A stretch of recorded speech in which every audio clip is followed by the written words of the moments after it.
Hi guys. So now you guys are done with the exam and you're waiting for your results. What to do right now? And there are three things that I want to talk about. And the first is you should talk to somebody who is doing the job that you want to pursue right now. Find out what it's really like to work the job. Job descriptions evolve with our ever-changing world, and especially with the development of technology. The actual job may involve a lot more than what you have a perception of. For example, when I wanted to become a pharmacist, all I knew that pharmacists were medication experts and they dispense medication to patients and they teach them how to take their medications. I'm sure many of you have a similar perception of what a pharmacist's job is. But when I got into pharmacy, I realized that pharmacists actually do so much more that we don't see from the outside. Pharmacists are involved in patient counseling, teaching patients how to use medical devices such as the inhaler, and how to inject their own insulin. Pharmacists are also involved in medical rounds in the ward. You know those rounds that you see on television where the doctor goes around from patient to patient. So there might be aspects of the job that you're not aware of, which you may need to do on a daily basis. So you need to make sure that you really like to do it on a daily basis. The only way that you can know for sure is to talk to someone who is currently doing the job. Number two, once you are okay with your job, once you are sure that this is the path that you want to pursue, then you need to talk to people who are in the university that you want to go to, because the quality of education in an educational institution is largely based on the lecturers, of course. And a high turnover of lecturers is not uncommon in universities. I experienced it myself. So even though an educational institution has a great reputation and lots of people say lots of good things about it, you should do your own research before you get in. And the only way that you're going to get an honest answer on how the quality of the teaching is by talking to one of the current students in the course.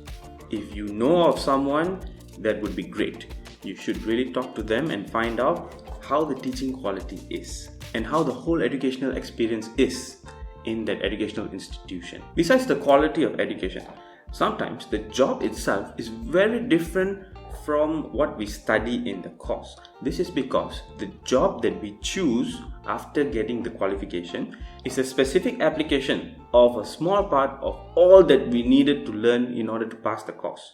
This is very often the case. So just because you found out what it's like to work the job every day doesn't mean you are ready for the course, because the course can be very different. It will include many other things. For example, in my case, pharmacy was a very tough course. There are many fields that we can branch out into after we graduate. When I was studying the course, I learned a variety of things. Other than which medicine to use for which disease, I also learned things like physiology, how the body works. I learned advanced organic chemistry, medication compounding, research on medication, medical law, patient counseling. So you can see there are a lot of other things involved in the course which we may not apply when we are actually working the job. So even though you are sure of the job that you want to pursue, you need to prepare yourself for the course as well. It may not be what you are expecting.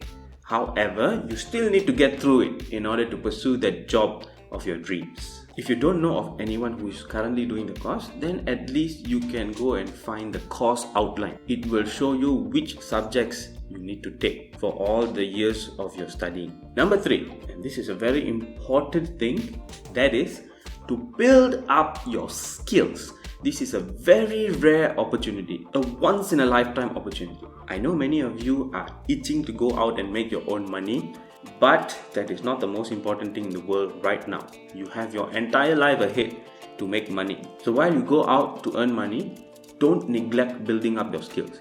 This will also help to improve your employability in the future. With a better skill set, you are more likely to be hired. There are many skills that you can learn for free with YouTube. You really don't realize how blessed you are. If you don't know what to learn, then you can just look at the current state of affairs.